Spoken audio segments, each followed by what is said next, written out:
Abra sua Bíblia em Hebreus, capítulo 12, por favor. Ivrim, para a gente não perder o costume. Hebreus 12. Já estou terminando, amém? Diz assim a Bíblia Sagrada, versículo 1. Portanto, nós também, pois que estamos rodeados de uma tão grande nuvem de testemunhas, deixemos, o que, igreja? Todo embaraço e o pecado que tão de perto nos rodeia, e corramos com paciência a carreira que nos está proposta. Então, veja bem, Paulo fala sobre 4 coisas que é necessário a gente se livrar delas, né? O embaraço, todo ele, de vários, eu passei aqui, e acho que já está indo para mais de um mês já, falando só de embaraço. E ele fala do embaraço, ele fala do pecado, ele fala da inércia ou da estagnação e da perseverança. A gente não pode deixar que as dificuldades ou que as coisas que a gente não conseguiu resolver, elas venham nos desanimar, abatendo o nosso coração, fazendo a gente desistir. Pelo contrário, água mole em pedra dura, tanto bate até que fura. E uma pessoa, por exemplo, que muitas vezes não consegue alcançar seus objetivos, não adianta essa pessoa procurar alcançar. Você vê que muita gente tem metas, é o que a gente chama de sonhos, a gente chama de, que mais? Projeto, a gente chama de propósito, enfim. Muitas pessoas fazem essas coisas, mas não conseguem alcançar isso. E por que a pessoa não consegue alcançar? Um diz assim, falta de sorte. E outro diz assim, Deus não pôs a bênção, porque se Deus colocar a bênção, sua vida muda. Amém. O problema, irmão, é que às vezes a pessoa está embaraçada. Não adianta você ter um projeto e não se desembaraçar das coisas que vão te atrapalhar a alcançar aquele projeto. Não adianta, muitas vezes, por exemplo, um dia, lá na cidade de Castanhal, no Pará, lá tem até uma placa chamada assim, Cidade Modelo.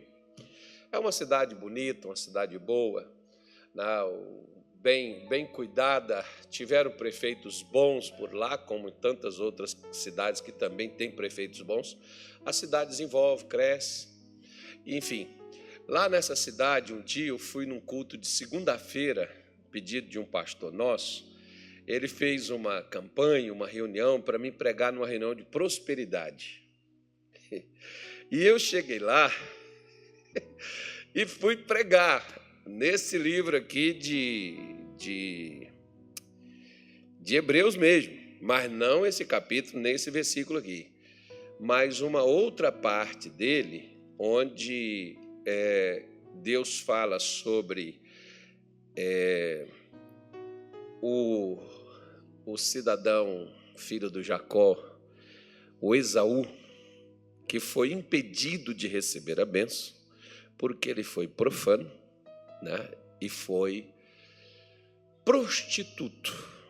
Ou seja, o que atrapalhou o bendito filho de Jacó de ser abençoado, de crescer, de ser feliz, de ser uma pessoa perfeita? Porque às vezes as pessoas crescem, mas não são felizes. O problema de muita gente não é dinheiro. Dinheiro a pessoa dá para montar de par, juntar, né? De par. Dinheiro. O problema dela não é dinheiro. O problema dela é que ela não tem sossego, ela não tem paz. Para dormir, ela não consegue. O problema de muitas pessoas não é dormir. Dormir, a pessoa dorme até o que não deveria dormir, dorme até de dia. O problema dessa pessoa, às vezes, é dinheiro. Falta dinheiro para ela, né? Enfim, então vice-versa. Cada situação tem o seu problema. E naquele dia, quando eu cheguei naquela reunião de prosperidade, Eu deveria pregar uma mensagem assim, direcionada a esse tipo de coisa. E quando eu cheguei lá, Deus mandou falar do Esaú e por que ele perdeu a bênção. Tinha umas 300 pessoas mais ou menos nesse culto e Deus mandou pregar sobre prostituição, adultério, né? Essas coisas que às vezes o problema de muitas pessoas não prosperarem não é que elas não trabalham e não é que elas não têm oportunidade e não é que elas não tenham capacidade. É às vezes um pecado que a pessoa tem, que pode ser esse chamado, por exemplo, o pecado do adultério, o pecado da prostituição, o pecado da fornicação, que todos eles são ligados à parte sexual do ser humano. Pode ser o pecado da mentira, pode ser o pecado também da vaidade, pode ser o pecado do orgulho, pode ser o pecado do fingimento, pode ser o pecado da soberba, pode ser qualquer um. Especificamente, às vezes, a igreja, os pastores, às vezes eles fixam muito somente em uma determinada área. Lógico, numa cidade nossa, por exemplo, lá no Pará também, eu fui visitar e lá na reunião, quando eu fiz uma reunião, tinha umas 200 pessoas no culto, eu chamei lá na frente quem estava doente. Levantou todo mundo e foi. E eu chamei o pastor depois para conversar com ele e disse assim: pastor, você sabe onde é que as pessoas estão sendo atacadas aqui na sua igreja?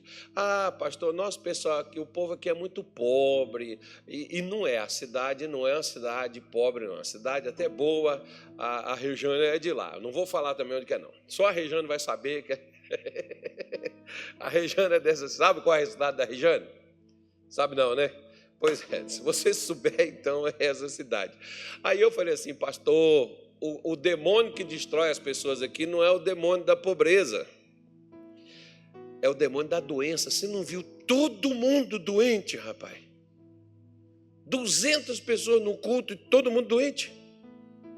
E quando eu fiz, e o mais bonito, que era, as pessoas estavam doentes, mas acreditavam que Deus curava, tanto é que foi para a igreja, para receber, para participar do culto, receber a oração, e todas as pessoas que quiseram contar o testemunho, contaram, porque Deus curou, né? Deus manifestou o poder dele. Eu fui e falei assim: olha, se eu fosse pastor aqui nessa cidade, eu focaria na cura, porque tem muita gente doente. Peguei o pastor, coloquei dentro do carro, falei: vamos dar uma volta na cidade. Irmão, você passava assim, você via um supermercado aqui ou ali, farmácia em tudo quanto era quadra, esquina, qualquer lugar, você tinha uma farmácia, cada uma maior do que a outra, gigantesca. Por quê? Porque ali as pessoas são atacadas na sua saúde, é ali que elas têm a deficiência.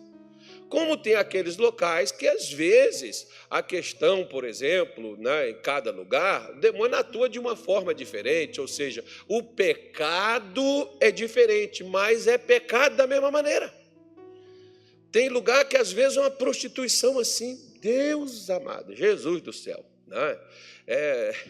A mulher, tem uma cidade, por exemplo, que vai o pessoal assim das Forças Armadas, né? Esse pessoal que trabalha aí na Marinha, Aeronáutica, Exército, eles são transferidos para lá.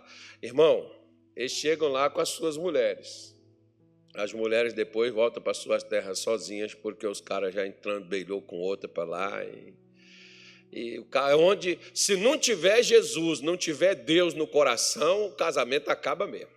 Tem o negócio. A mulherada, algumas, não são todas, é lógico, né, mas de uma forma assim, né, assustadora, a maior parte das mulheres, não interessa se o cara é casado, se o cara não é, se o cara é compromissado, se ele é enrolado, interessa que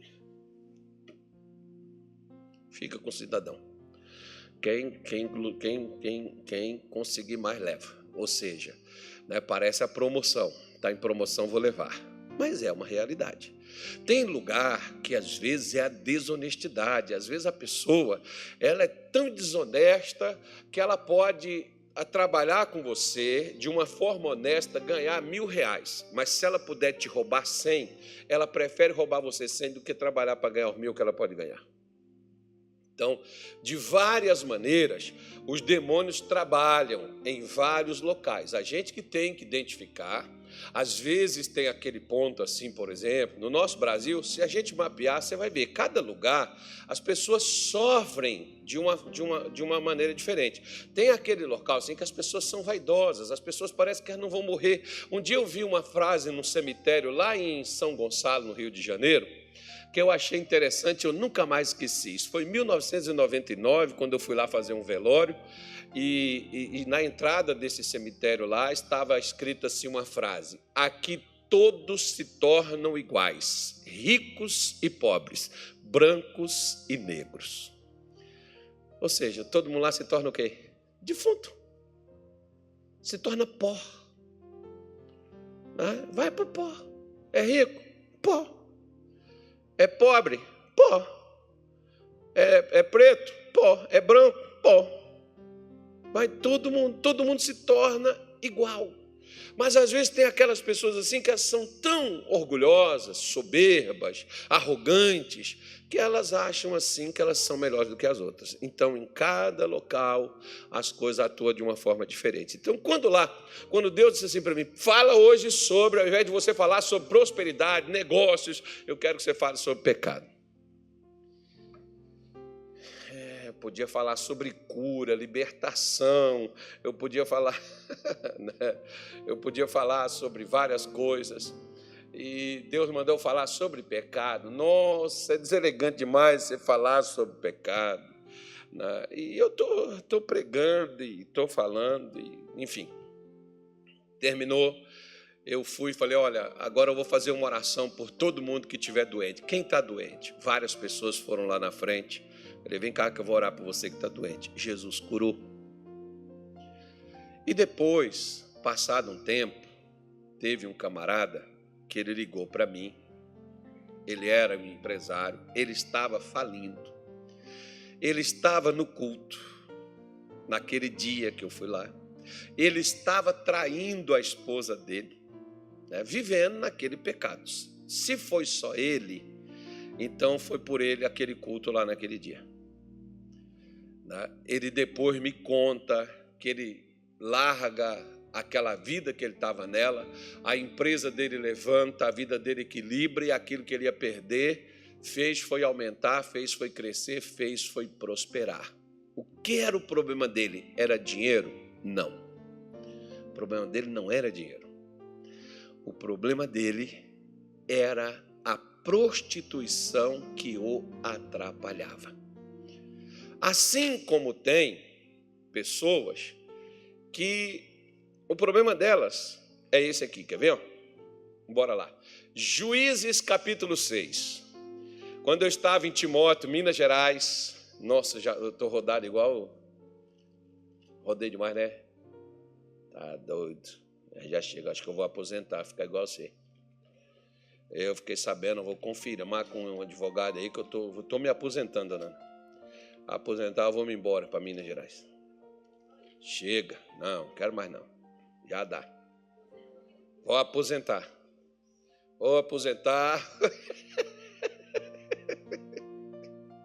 Será que eu consigo, velho? Consegue, né? Consigo. Aposentar eu consigo, sim. Consigo. Se a gente está conseguindo comer abóbora, irmão, imaginando outra coisa, consegue. Bora lá, diz assim, ó. Vai se irritar comigo também não. O diabo está logo ali na saída da porta. Guarde seu coração. Diz assim, ó. Porém, os filhos de Israel fizeram o que parecia mal aos olhos do Senhor. E o Senhor os deu na mão dos medianitas. Por quantos anos? Por 7 anos. E prevalecendo a mão dos medianitas sobre Israel, fizeram os filhos de Israel para si. O que eles fizeram para eles? Por causa dos medianitas, as covas que estão nos montes, as cavernas e as fortificações. Vamos parar aqui. Calma aí que eu não estou com pressa. Vocês estão com pressa? Se tiver com pressa, irmão, vem no culto do pastor Tony, que é só meia hora. Ele faz rapidinho. Ele foi ali e aprendeu como é que o padre faz. Faz igual, só diferente. Né? Faz assim, né? De uma outra forma, mais assim, da graça. Não é não, pastor Tony? O pastor Tony consegue. Ele está pior do que eu, que está pegando essa mania que não presta. Mas veja bem, a Bíblia diz que Israel fez o que parecia. Não é o que parecia, não. Fez o que era mal. Não é só o que parecia mal. Fizeram mal. Por isso Deus os entregou. Um dia, meu irmão mesmo de sangue, ele gostava de debater comigo, que ele era assim meio, diz ele, que ele era meio, como é que chama que as pessoas falam? Ateu. Não acredito nisso, tal, não sei o quê. De vez em quando ele falava umas coisas assim, quando ele tomava uns negócios assim. Aí ele falava, olha, não acreditava em Deus, mas gostava de ficar dando umas espetadas assim em mim, principalmente por causa do Evangelho. Né? E ele disse assim para mim, Carlos, Deus não tem amor por ninguém, Deus não se importa com ninguém. Eu falei, por que você diz isso? Porque olha o tanto de gente no Brasil passando fome, com a vida destruída, com a vida arrebentada, e Deus não faz nada por essas pessoas. Aí eu virei para ele e falei assim, você tem 2 filhos, né? Um é o fulano e o outro é o fulano. Um na época tinha 16, o outro acho que era 8. Eu falei assim, vamos pegar o seu filho, que é 16 ou 14, eu não me lembro. Vamos pegar o seu filho e vamos fazer o seguinte, ele vai pegar as coisas dele e ele vai embora de casa e não diz para você para onde que ele está indo, nem onde ele está. E aí ele vai lá para o Recife, para Salvador, lá para Natal, lá para não sei aonde. E lá ele passa fome, necessidade, vive na rua, coma lixo, mas aqui na sua casa ele tem a cama, ele tem um quarto, ele tem um conforto, ele tem comida, ele tem roupa lavada, ele tem tudo, não é? Ele falou, Pois é, e o que você pode fazer pelo seu filho? Eu não posso fazer nada, porque ele está longe de casa. É a mesma coisa que Deus não pode fazer nada por estas pessoas que também estão longe dele. Não é que Deus não as ame. Porque aqui, por exemplo, nesse versículo, ele diz que Deus entregou. Irmão, quando é que Deus entrega uma pessoa? Deus entrega uma pessoa quando esta pessoa não quer estar debaixo da direção daquilo que Deus deu para ela. Deus vai deixar você fazer o que você quiser. Se você não quiser seguir a direção que Ele te aponta, Ele nunca vai deixar de te orientar. Mas se você não quiser seguir a direção que Ele te aponta, Ele vai deixar você ir. E Ele não vai poder fazer nada por você. Porque, afinal de contas, quem escolheu ir por aquele caminho que você está indo, foi você, não foi Ele. É isso que Deus ele fez com o povo de Israel. Como que o Senhor diz isso? Bom, quer ver? Olha aqui, ó. Olha só para você ver. Versículo 10. E vos disse, eu sou o Senhor vosso Deus. Não temais os deuses dos amorreus em cuja terra habitais, mas não destes ouvidos à minha voz. Deus disse para eles não temer os deuses, não temer o povo daquele local. Mas eles tiveram medo, porque não deram ouvidos à voz de Deus. Interessante, você pode dizer assim, mas aí não está dizendo nada, está só dizendo que eles não deram ouvidos a Deus. Tá bom, então vamos lá para João 16, versículo de número 9. Bora lá. Vamos lá, deixar de ouvir a voz de Deus se não é pecado, do mesmo jeito que o mesmo pecado de prostituir, de mentir, de trapacear, roubar, enganar, de fazer qualquer outra coisa. É tão pecado quanto isso. Porque ele diz assim, ó, do pecado, porque não crê em mim. Peraí.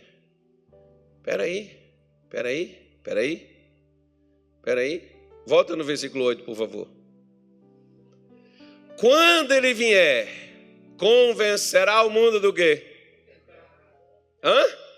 Primeira coisa, do pecado e da justiça e do juízo. E qual o pecado que Jesus está se referindo aí no versículo 9? Do pecado, porque não crê em mim. Qual foi o pecado aqui de Israel? Eles roubaram, eles mentiram, eles mataram? Não. Eles não acreditaram no que Deus disse para eles. Não tenha medo. Quando a Bíblia diz, não vos inquieteis por coisa alguma, e eu e você ficamos inquietos.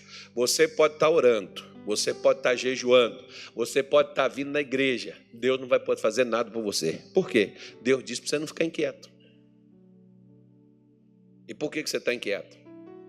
Deus diz para você não ficar ansioso. Por que você está ansioso?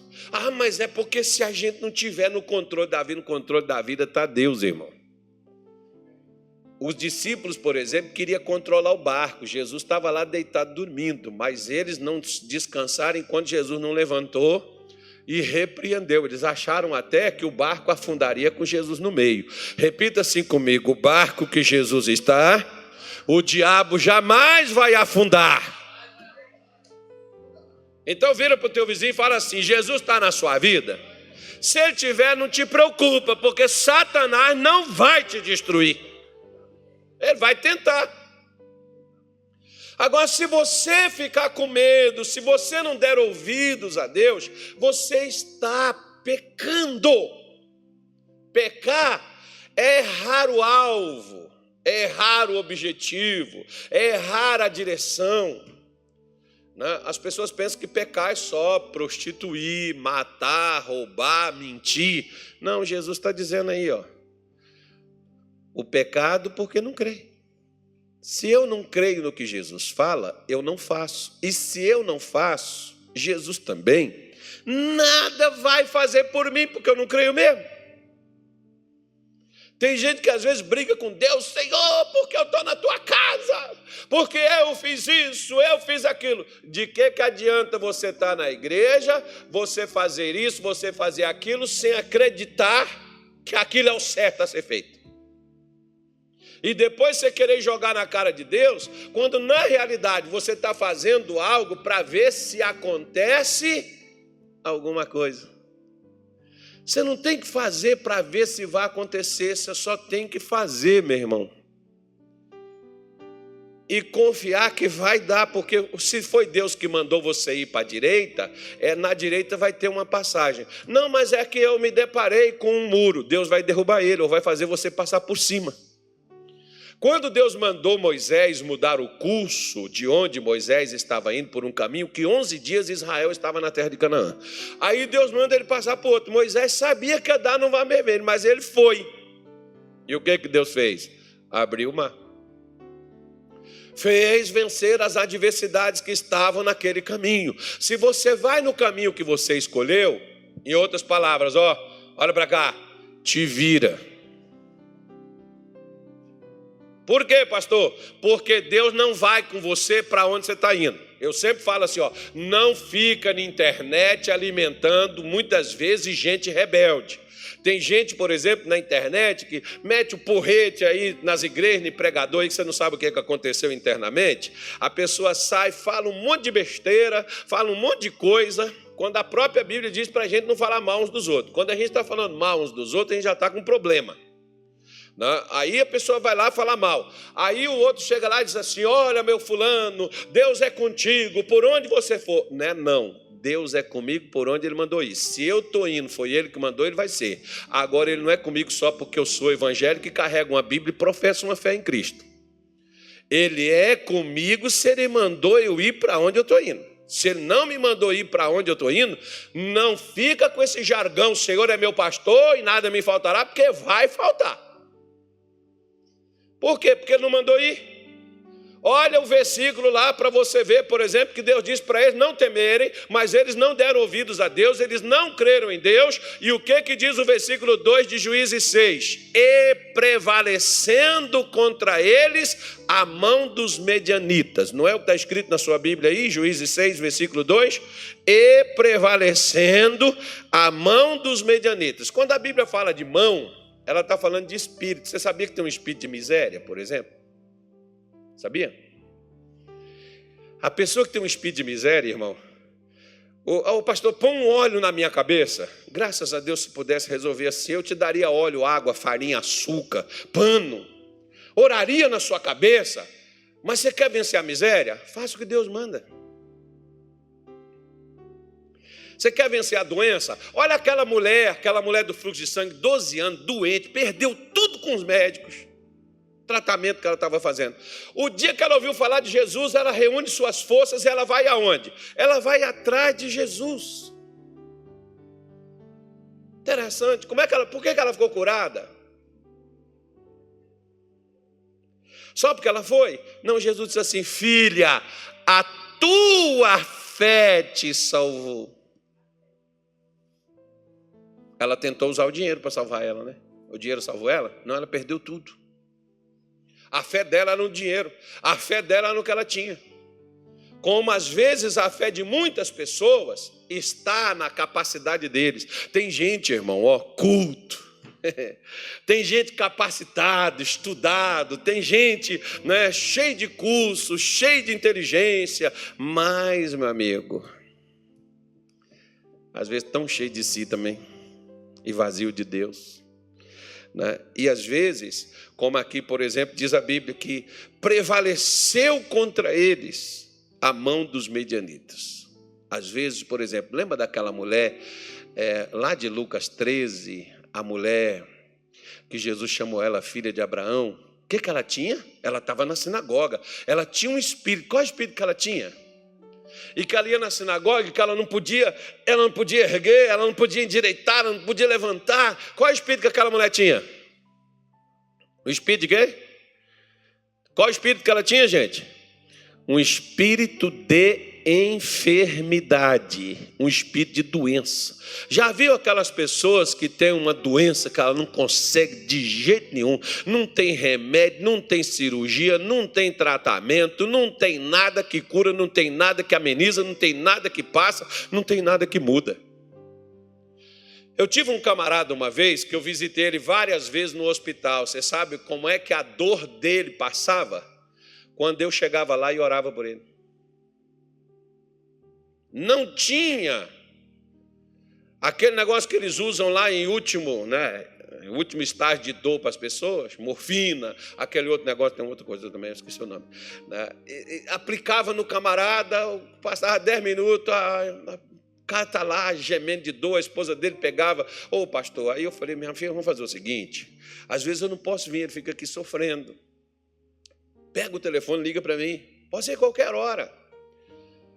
Ao que você ligar, eu vou orar por ele. Aí orava por ele, por telefone, ele dormia.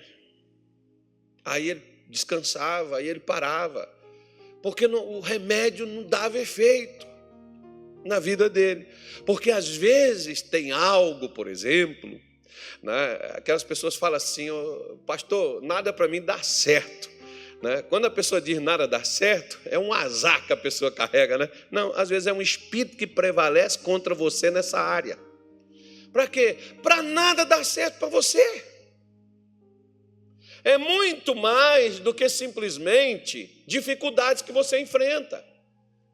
Aqui diz que o espírito dos medianitas, e qual é o espírito dos medianitas aqui, irmão? O espírito dos medianitas era esse, o versículo 3 diz assim, porque sucedia que semeando Israel subiam os medianitas e os amalequitas e também os do Oriente contra eles subiam, e punham-se contra eles em campo, e destruíam a novidade da terra, até chegarem a Gaza, e não deixava mantimento em Israel, nem ovelhas, nem bois, nem jumentos, porque subiam com seus gados e tendas, e vinham como gafanhotos em tanta multidão que não se podia contar, nem a eles e nem os seus camelos, e entravam na terra para a destruir. Assim Israel empobreceu muito pela presença dos medianitas. Interessante, né? Eles empobreceram. Por que antes eles prosperavam? Porque antes eles tinham a presença de quem? De Deus. Dá para você entender onde é que fica a prosperidade, irmão?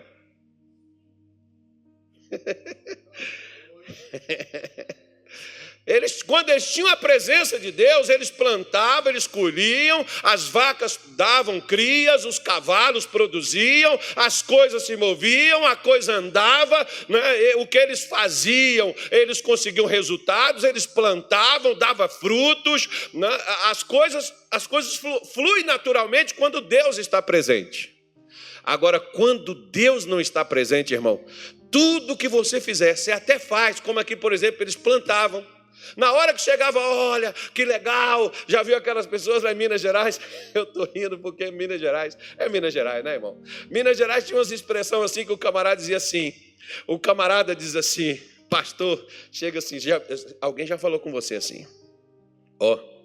estou com um testemunho aí, só vou te falar que só o começo agora que eu vou esperar terminar. O sujeito já diz assim, porque já fica um pé atrás. Ele não tem certeza que a coisa vai concretizar. Irmão, a ausência de Deus é terrível, deixa as pessoas com medo, deixa as pessoas assim, né, indecisas, inseguras, elas não sabem se vai dar certo, se não vai dar certo, e a pessoa fica assim. Aí eu digo, não, olha, o pessoal lá em Minas Gerais tinha um ditado que eles diziam assim, o fulano viu com o olho e comeu com a testa. Por quê? O pastor só sabe, por exemplo, parece aquele time de futebol, né, que só acerta na trave. Se chute na trave valesse gol, o time seria campeão, mas não vale. O que vale é a bola na rede. Mas o time não consegue botar, embora dominou, tal, aquela coisa, como às vezes você assiste assim jogo da seleção brasileira, você diz que foi injusto, porque o Brasil dominou o jogo. Irmão, o que vale é a bola na rede, não fez gol. Não adianta dominar o jogo. Pastor, eu fiz tudo. Quer ver? Tem gente aqui assim. Você ri que não é você, né? Graças a Deus. Diga assim, graças a Deus, não sou eu. Isso. Mas veja bem, tem gente aqui, e gente que vai me assistir depois, que você já fez tudo para dar certo, e era para dar certo, e deu errado. Olho grande, né, pastor? Que as pessoas assim têm uma inveja da gente. Não, irmão. Não é olho grande, não. Nem inveja de ninguém. Quando as pessoas têm inveja de você, atrapalha elas, não é você. Mas poxa, pastor, como é que as pessoas fazem isso? Puxa vida, não era para acontecer essas coisas. Pastor, eu não entendo, porque eu dou o dízimo. Eu venho para a igreja, eu faço a campanha, eu luto, eu levanto de madrugada. Estou até vindo na oração de 5 horas da manhã. Então amanhã você até para de vir, não vem mais não. Já chega, é muito esforço, é muito sacrifício, né? Aí, pastor, eu não sei por que as coisas não dão certo para mim, porque eu vejo, tem pessoas assim, que elas não fazem tanta coisa, e as coisas fluem para a vida delas. Na minha, não. Na minha, quando parece que o negócio vou fechar, estava com um cliente pronto, quem trabalha com venda, né? O cliente foi lá, viu, o pastor estava com a casa, o camarada viu, gostou, na hora de fechar, o cara desistiu. Aconteceu isso contigo, não?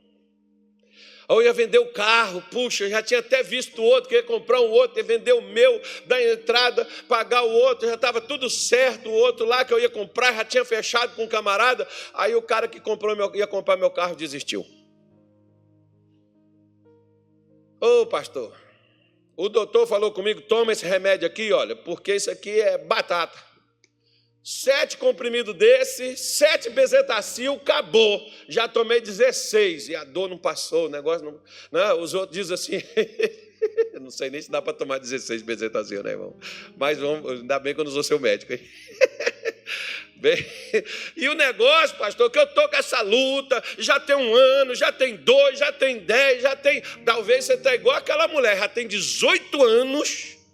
que você está tentando e que você está lutando, porque no caso de Israel foi 7. No caso da mulher lá do fluxo de sangue foi 12. No caso da outra mulher lá de Lucas 13 foi 18. Quantos anos, irmão, você está lutando e não consegue vencer? Não, mas Jesus falou que no mundo nós teríamos aflição, mas ele disse que também nós iríamos vencer as aflições, irmão. Ele não ia ficar só de aflição, não. Ele não ia ficar só de luta, não. Quem luta, vence. Agora, se eu não estou prevalecendo, você já pensou, por exemplo, a pessoa estudar e não sair da primeira série? Lembra do teu tempo de criança? Eu, quando cheguei na escola, minha vontade era aprender a ler e escrever meu nome. E já pensou se eu estivesse na primeira série ainda, até hoje? Ou seja, não estaria porque já tinha desistido de estudar, né? Porque tem gente que elas começam, repetem um ano, a pessoa, por exemplo, não é o seu caso, mas tem aquelas pessoas que fazem faculdade, e a faculdade não, fazia o que ele chama, como é que chama aquele negócio lá para entrar na faculdade? O vestibular, e a pessoa não consegue nem passar naquele negócio lá, irmão. O camarada, às vezes, consegue passar, fazer direito, na hora de fazer a prova na UAB, o sujeito não passa, mas nem que empurre ele.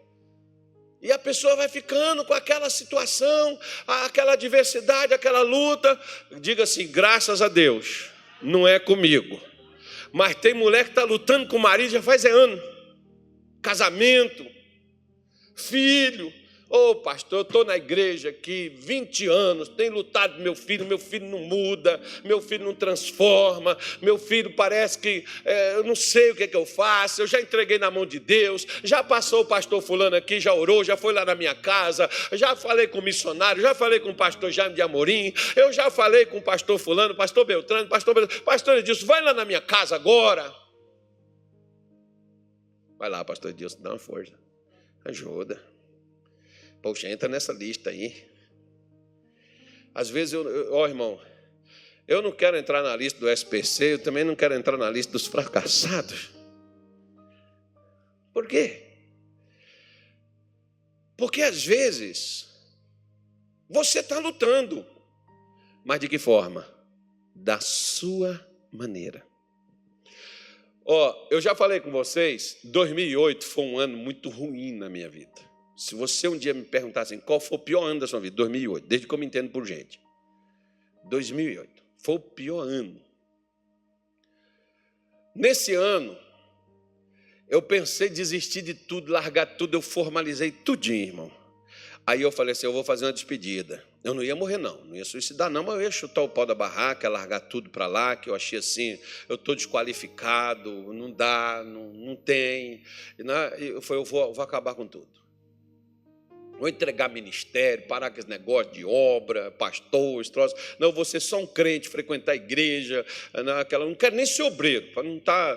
Acho que nem para obreiro eu servia, e a situação estava meio caótica, sabe? Aí eu falei assim, eu formalizei tudo. Aí eu fui fazer assim, eu vou fazer a despedida. Eu vou falar com Deus primeiro, que eu estou planejando fazer. Vou dizer para ele, né? Despedir, entregar o negócio. Aí eu fui orar. Quando eu fui orar, eu falei assim, Senhor, é que eu não aguento mais essa situação, Deus, essa coisa que não resolve, essa situação. E Deus falou assim, que bom que você não aguenta. Eu falei, o Senhor fala bom? Eu estou aqui morrendo, eu estou aqui me acabando, eu estou aqui desgraçado, só o pau da goiabeira, e o Senhor está dizendo que é bom? Ele falou assim, é bom que agora você vai deixar eu fazer, porque até agora quem fez foi você e não eu. Quem estava lutando contra os medianitas? Israel, não Deus. Quem está lutando contra a doença?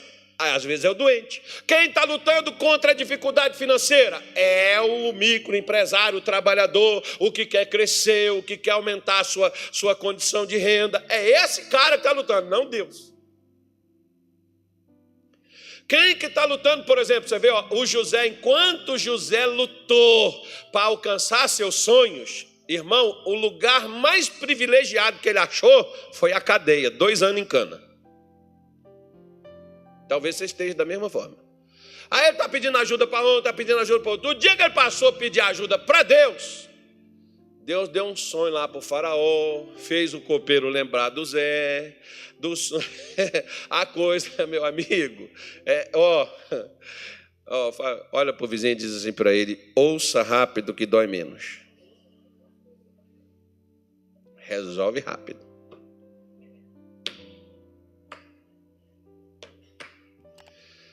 Porque muita gente está lutando, mas está lutando com as suas ferramentas, com as suas forças. Está lutando da sua maneira, não da maneira de Deus. Você está criando situações com você, não com Deus. Esse é o problema de muitos de nós, como foi o problema de Israel. E não adianta, Jesus disse, olha, sem mim vós nada podereis fazer. Israel tentou, não conseguiu, será que nós vamos conseguir, irmão? Israel só conseguia as coisas quando eles se ajuntavam com Deus. Ah, mas nós vivemos na dispensação da graça, então tá bom. Israel vivia a lei, então tá bom, irmão. Vai lá com a graça, vê que você vai conseguir. Porque a presença dos medianitas na vida de Israel vieram a miséria, a destruição, tudo que eles faziam era destruído. O que você está fazendo está tendo progresso? O que você está fazendo está melhorando a cada dia? Não, pastor, eu luto, mas não vejo resultado. Eu oro, mas não vejo solução. Eu batalho, mas não vejo saída. Cada vez mais está ficando mais difícil. Então, faz o seguinte, para tudo. Não adianta você correr como um caminhão sem freio na descida. Não adianta nada. Ah, mas é porque eu tenho que resolver. Não adianta, meu irmão. Para tudo. Você precisa ouvir primeiro o que Deus tem a dizer. E não dar nenhum passo sem que seja a direção que Ele te mandou entrar. Ou que Ele te mandou ir. Não vá. Por quê? Porque pecado não é só prostituir, roubar, mentir, matar, enganar. Não é só essas coisas que nós conhecemos como pecado.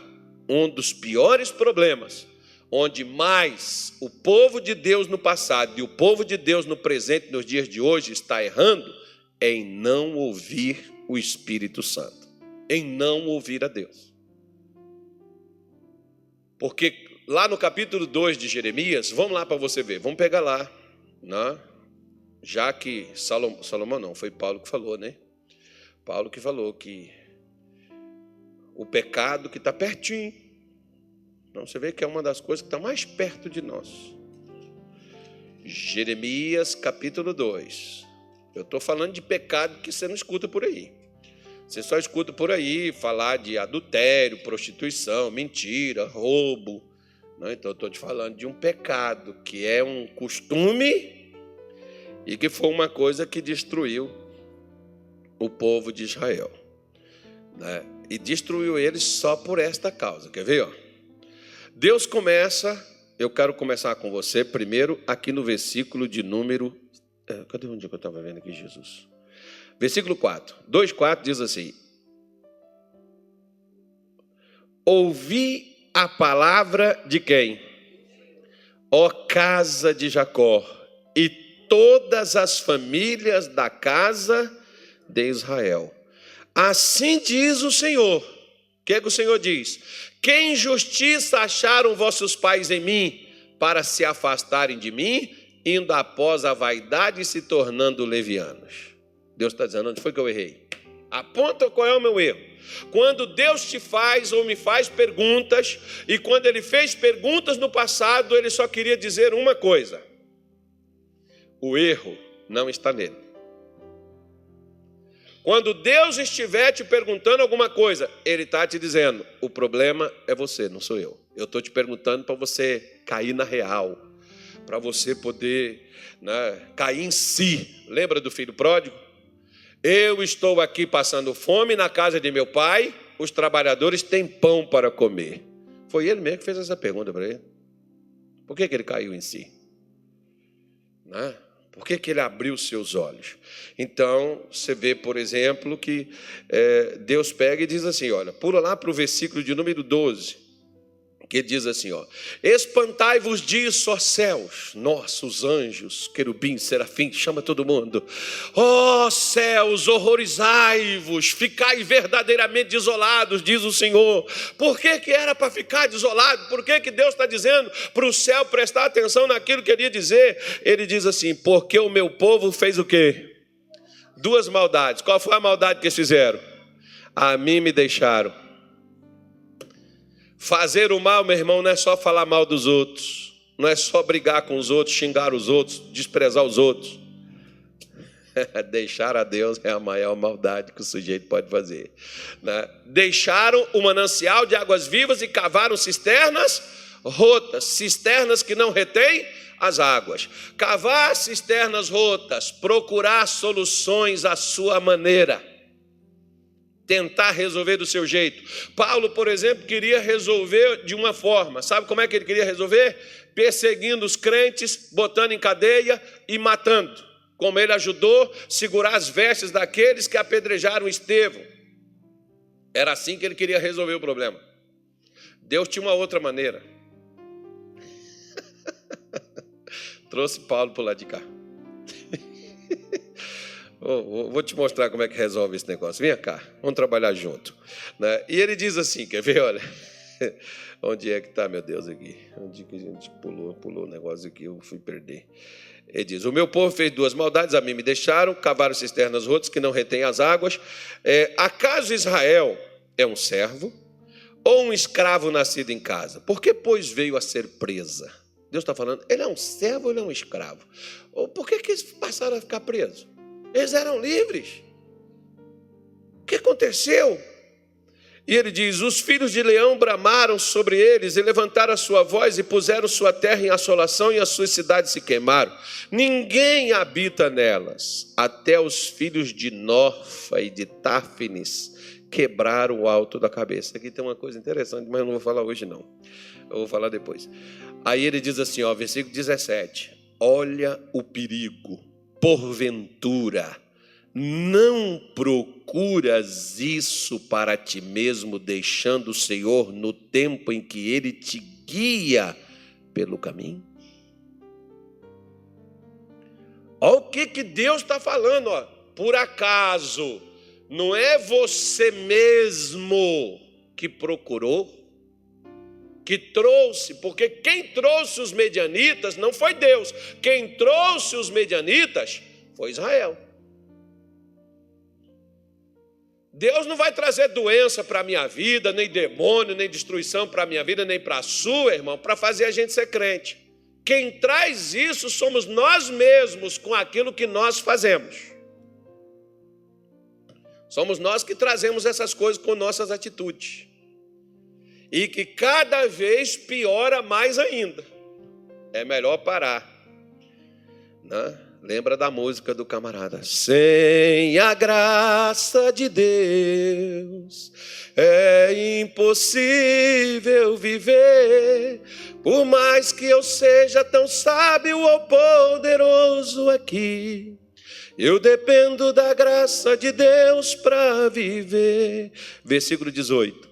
Agora, pois, que te importa a ti o caminho do Egito para beberes as águas de Sior? E que importa a ti o caminho da Síria para beberes as águas do rio? Aí, versículo 19, onde eu queria chegar.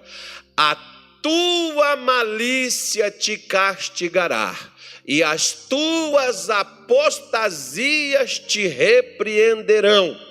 Sabe, pois, e vê que mal e quão amargo é deixares ao Senhor teu Deus e não teres o meu temor contigo, diz o Senhor Jeová dos exércitos. Diga-se misericórdia. O que é que trouxe o caso? Deus está castigando. Deus não castiga, filho. O dia que Deus castigar já é o dia último. Ninguém sobrevive a um castigo divino. Até porque o castigo de Deus é diferente do pai, a mãe, alguém que dá um castigo em alguém, né? Ele é diferente. Às vezes a pessoa dá uma surra para dar uma castigada no sujeito. Irmão, o castigo de Deus é outra coisa. Deus não vai dar surra em ninguém, deixar ninguém apanhar para dar um castigo na pessoa. Mas olha o que Deus está dizendo. A tua malícia te castigará. As tuas apostasias, apostatar ou apostasia é desviar do caminho, da direção, da orientação dada por Deus. É isso que vai nos destruir. E é isso que tem destruído tanta gente nos dias de hoje. Destruiu Israel no passado e destrói nos dias de hoje tantos crentes. Ah, mas eu vim para a igreja, eu orei, eu consertei com Deus. Não, querido. Estar numa garagem não me torna um carro. Eu não viro um automóvel por morar e dormir numa garagem. Estar numa igreja não me torna um crente, como estar no altar não me torna um pastor. O que me torna um pastor é os meus atos, é o que eu faço. Deveria eu, e devo eu, e quem é pastor, ter o comportamento de pastor.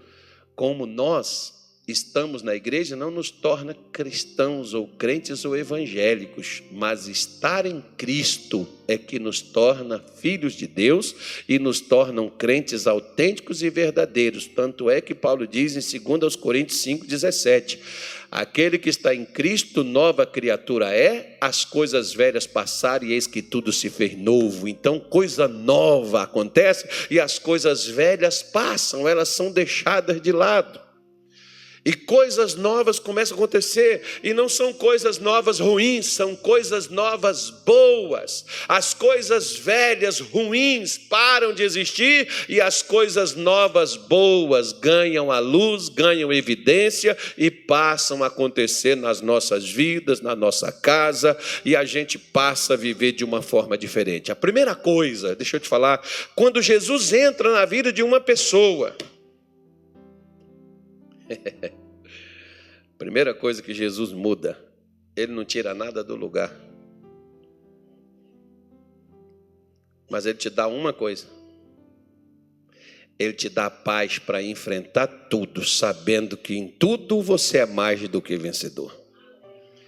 Quando ele voltou com Israel, ele não tirou os medianitas, quem tirou foi Gideão com 300 homens, 115 mil soldados, que ele foi lá e botou para correr.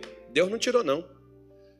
Deus não vem retirar inimigo da minha frente. Ah, Senhor, né? Como diz o Kenneth Rei, que chegou um rapaz com ele, disse assim: pastor, ore por mim, para o diabo nunca me molestar. Aí ele foi, botou a mão na cabeça do rapaz e disse assim: Senhor, retira o teu servo, leva ele para a glória, tira ele daqui, se ele tiver pecado, perdoa ele, leva ele para o céu agora. Ele disse: está amarrado, pastor, não quero morrer ainda não. Ele falou: porque é o único jeito, porque enquanto você estiver aqui, você vai ter que enfrentar Satanás, você vai ter que enfrentar os problemas, você vai ter que enfrentar as dificuldades, e você vai superar elas se você enfrentar elas com Jesus. E enfrentar as dificuldades com Jesus é ouvir o que Jesus está dizendo para fazer e fazer. Eles não quiseram ouvir. Eu disse para vocês para não temer. Quantas vezes, meu irmão, sua casa está desmoronando, sua vida está indo, né, para o ralo, sua família está se autodestruindo, mas você está com medo cada vez de piorar mais ainda a situação. Para com essa coisa. Para com isso. Deus diz que nós somos cabeça e não cauda. Para com esse mimimi, com essa choradeira. Para com essa chocadeira de agoreira. Para de ficar agorando. Não, porque eu estou sentindo que vai dar errado. Está sentindo o quê? Fé não é sentimento, não. Fé é confiança na promessa de Deus. Creia nela. Acredite, declara, levanta, põe a mão para o céu. Eu sou vencedor, eu não sou fracassado. Não, pastor, mas está difícil, a coisa está difícil. Ah, então para, irmão, esquece. Não pede Deus para fazer. Ah, ora por mim, pastor, eu preciso muito de Deus, preciso muito de oração. Não, você não está precisando de oração, você está precisando é de posição. Você está precisando é seguir o que Deus